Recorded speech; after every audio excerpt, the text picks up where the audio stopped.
পুরো ঝকঝকে আকাশ, একদম ঝকঝকে। দেখো আকাশটা পুরো ঝকঝকে হয়ে রয়েছে, প্রচুর রোদ। এমনকি আজকে মানে ট্যাঙ্কির জলে হাতও দিতে পারছি না, মানে বেসিনের জলে একদম হাত দিতে পারছি না, হাত মানে পুড়ে যাচ্ছে।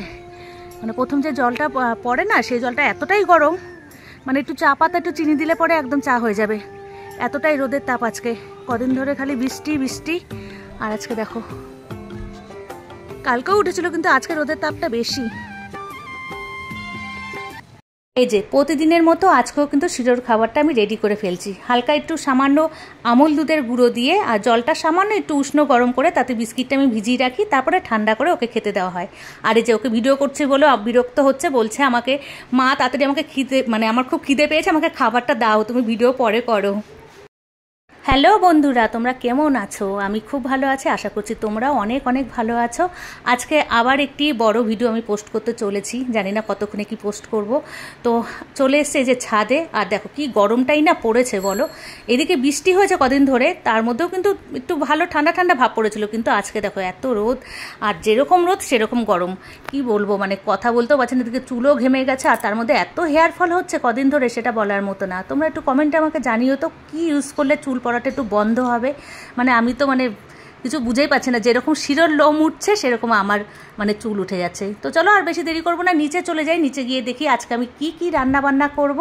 বন্ধুরা আজকে বানাবো হলো রাইস। এর জন্য আমি রাইসটা এই যে এখানে রেখে দিয়েছি, এখনো জলে ভেজানো হয়নি। এটা দোকান থেকে, যেই দোকান থেকে নেওয়া হয়েছে ওখান থেকে বলেছে এটা 1 থেকে 1.5 ঘন্টা ভিজিয়ে রাখতে, তো ওটা ভিজিয়ে নেবো, এখন আর দেরি করবো না।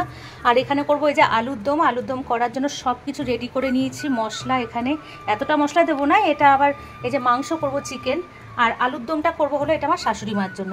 তো চিকেন আর হলো এই আলুর দম বানানোর জন্য পুরো মশলাটা একবারে রেডি করে নিয়েছি। আর রাইসের জন্য এখনো কিছু কাটিনি, কাটাকুটি হয়নি, ওগুলো সব কেটে নেব, কেটে নিয়ে রেডি করব।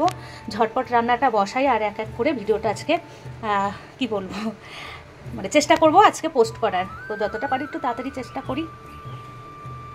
চলো ঝটপট রান্না বসিয়ে দিই, তারপর আবার কথা হবে। প্রথমে আজকে আমি আলুর দমটা রান্না করব, তার জন্য কড়াইতে দিয়ে দিয়েছি, তেলটা গরম হয়ে গেছে, তার মধ্যে সামান্য একটু চিনি দিয়েছি যাতে কালারটা ভালো আসে। আমি কিন্তু প্রতিটা রান্নায় কিন্তু ঠিক এইভাবেই করি, তোমরা একটু খেয়াল করে দেখবে। বড় মানে শর্ট ভিডিওতে প্রত্যেকটা রান্না সামান্য একটু চিনি দিই যাতে কালারটা ভালো চলে আসে, এই কারণে আর কি। তো সামান্য একটু চিনি দিয়েছি, তারপরে এখানে ফোড়ন দিয়েছি তেজপাতা, শুকনো লঙ্কা আর সাদা জিরে, আর তার মধ্যে আলুটা দিয়েছি। দেখো আলুটা কিন্তু পুরো লাল লাল করে ভাজা হয়ে গেছে। তার মধ্যে দিয়ে দিয়েছিলাম আমি পেঁয়াজটা দিয়ে, আর নুন হলুদটা দিয়েছি, ওটা আমি ভিডিও করিনি, ওটা স্কিপ করে গেছি। তো এইভাবে লাল লাল করে ভেজে নিয়ে তারপরে কিন্তু আমি দিয়ে দিয়েছিলাম মশলা, আদা রসুন টমেটো এটা পেস্ট করে আমি দিয়েছিলাম। আর দেখো কালারটা কিন্তু দারুণ এসছিল। তো এইভাবে রান্না করতে করতে তারপরে এত গরম, সত্যি মানে কি বলবো, আজকে ভালো গরম লাগছিলো, সেই কারণে একটু জল খেয়ে নিলাম। এই যে একটু ঠান্ডা জল আর গরম জল মিশিয়ে হালকা করে একটু গলাটা ভিজিয়ে নিলাম, গরমে আর পাচ্ছি না। তো যাই হোক, তা করতে করতে আমার আলুর দমটা কিন্তু কষানোর দিকে হয়ে গেছে।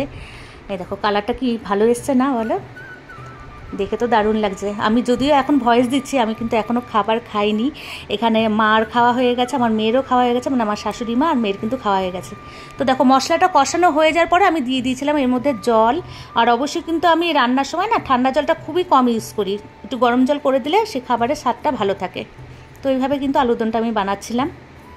আর এই একজন দেখো কেমন পাগলের ছাতা, আজকে রোদটা ভালো উঠেছে বলে বাইরে 2টো বালিশ আমি দিয়েছিলাম রোদে, সেটা দেখেও মানে চেঁচামেচি শুরু করে দিয়েছে, মানে ওটা দেখেও ভয় পাচ্ছে। কি বলবো বলো, কিছু বলার নেই। আর গাজর আছে? গাজর নেই। ক্যাপসিকাম নেই। সরো তুমি তাহলে আর এসে লাভ নেই, তোমার সাথে কথা বলে লাভ নেই। রাইস বানাবো, এদিকে গাজরও নেই, ক্যাপসিকাম নেই, আমি কি দিয়ে রাইস বানাবো আজকে? কি জ্বালাতন, ওফো দেরি হয়ে যাচ্ছে। কোথায় পাঠাবো, কাকে পাঠাবো, কেউ নেই এখন। এই যে আলুর দম হয়ে গেল। আলুর দম কিন্তু একদম শেষের দিকে আটটু করে নামিয়ে নেব। তার আগে একটু ঘি দিয়ে দিয়েছিলাম যাতে স্বাদটা আরও ভালো হয় আর সেন্টটাও যাতে ভালো আসে, সেই কারণে একটু ঘি দিয়েছিলাম নামানোর আগে।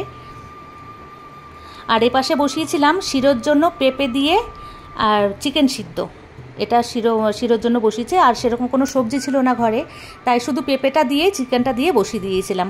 আর এখানে দেখো অবস্থা, 14 বার শুধু বাইরে যাবে ঘরে আসবে, বাইরে যাবে ঘরে আসবে, মানে গেট তো এখানে আটকেই রাখি, কিন্তু তার মধ্যে যে আমার শাশুড়ি মা যেহেতু আজকে বাড়িতে রয়েছে, এই বারবার করে বাইরে যাবে আর ঘরে আসবে, এই করে করে সারা বারান্দা পুরো কাদা কাদা করে রেখে দেয়। মানে কী বলবো, আর কিছু বলার নেই।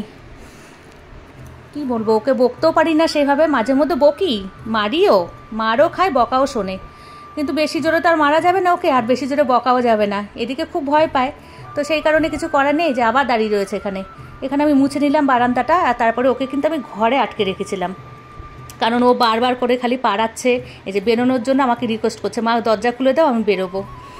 আর ওকে আর বের করিনি, কিছুক্ষণের জন্য ওকে ঘরে আমি আটকে রেখেছিলাম, আর বারান্দাটা পরিষ্কার করে এখানে মুছে নিচ্ছিলাম। আর এদিকে দেখো আলুর দমটা যে করেছি না, আলুর দমটা অ্যাকচুয়ালি আমার শাশুড়িমা যেহেতু চিকেন খায় না, সেই কারণে আলুর দমটা বানিয়েছি। আর মেয়ে কদিন ধরে বায়না করছিল যে মা একটু রাইস বানিয়ে দাও, তো রাইস করতে গিয়ে দেখছি এদিকে ক্যাপসিকাম আর গাজর দুটোই শেষ হয়ে গেছে, ফ্রিজে কিছুই ছিল না। তারপরে তারপর ভাবলাম যে না, রাইস আর বানাবো না, তাহলে শুধু শুধু ভাতই করে নিয়ে একদম প্লেন ভাত করেছি, মানে ওই চালেরই ভাত করে নিয়েছে, আর রাইস বানানো হয়নি। আর এই পাশে এই যে বসিয়ে দিয়েছি চিকেনটা আজকে আমি আলু ছাড়াই বানিয়েছি, যেহেতু আলুর দম বানানো হয়েছে সেই কারণে আমি আজকে চিকেনটা আলু ছাড়াই বানিয়েছি। আর এখানে দিয়েছিলাম কাঁচা লঙ্কা, সেই কারণে কালারটা অত ভালো আসেনি, কিন্তু খেতে কেমন হয়েছে সেটাও আমি জানি না, যেহেতু এখনও খাইনি, এর জন্য বলতে পারবো না।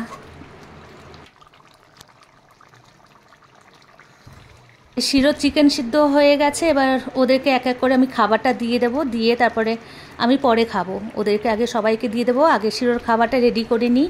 এই যে পেঁপে সিদ্ধ দিয়ে চিকেন সিদ্ধ, শুধু একটু সামান্য হলুদ দিয়ে এটা আমি সেদ্ধ করেছি। ওকে তো আর কোনো মশলা টশলা কিছু দেওয়া যাবে না, শুধু সামান্য একটু হলুদ দিয়ে সেদ্ধ করে দিয়েছি। আর এই যে মেয়ের জন্য এখানে খাবার বেড়ে দিয়েছি, তাই ভাবলাম একটু ভিডিও করে নিই। ভিডিওটা দেখো বড় ভিডিও, মানে লম্বি হয়ে গেছে আর কি ভিডিওটা। আর তারপরে চলে এসেছিলাম এই যে ছাদে শিরোকে নিয়ে, মানে বিকেলবেলা একটু ছাদে গিয়েছিলাম, আর ও চলে এসেছিলো, মানে ওকে আনতে হয় না, ও নিজের থেকেই চলে আসে, আর এসে এখানে হিসু করে দিয়েছে। আর সেদিন দেখো এখানে তোমাদের সাথে ভিডিও বানাতে গিয়ে মানে ও এত জ্বালা ছিল, আমার ওড়না ধরে টানাটানি করা শুরু করেছে, সেই কারণে আর বলা হয়নি। এই যে অ্যালোভেরা গাছটা দেখতে পাচ্ছ তো, এটা প্রায় 3-4 বছর আগের থেকে এটা লাগানো হয়েছে। এটাতে কোনো সার কোনো কিছু দিতে হয় না, শুধু মাঝে মধ্যে একটু জল দিই, আর এমনি এমনি পাতাগুলো কিন্তু বেড়ে যায়, তারপর গোড়া থেকে অনেক গাছও উঠে যায়। আর এর মধ্যে দেখো দুটো আলু গাছ সেই শীতের সময় লাগিয়েছিলাম, মানে আলু লাগিয়ে রেখেছিলাম, একটু গাছ বেরিয়েছিল, সেখান থেকে এখন সেই গাছটা বেরিয়েছে। ভাবা যায়, এত গরম গেল, শীতকাল চলে গেল, গরম গেল, তারপরে এখন দেখছি আলু গাছ বেরোচ্ছে। তো যাই হোক, আর ভিডিওটি আজকে আর বেশি দেরি করব না। আর এখানে দেখো কত সুন্দর লাগছে, ওয়েদারটা খুব সুন্দর লাগছে, কিন্তু ওই যে গরমটা তো আছেই। আর এখানে দেখো এটা হলো আমাদের 12 মাসে একটা আম গাছ, ছোট ছোট আম দেখা যাচ্ছে, কিন্তু ভেতরে কিন্তু অনেক বড় বড় আম হয়েছিল, যেগুলো হনুমান একেবারেই খেয়ে চলে যায়, সেই কারণে ছাদে আর কোনো গাছও লাগাই না, কিছু না, এভাবেই পড়ে থাকে। বন্ধুরা, আজকে আর ভিডিওটি বেশি বড় করব না, এখানেই শেষ করে দিচ্ছি। তোমরা সবাই ভালো থেকো, সুস্থ থেকো, আর অবশ্যই কিন্তু আমাকে কমেন্ট করে জানিও আজকে ভিডিওটি তোমাদের কেমন লেগেছে। টাটা।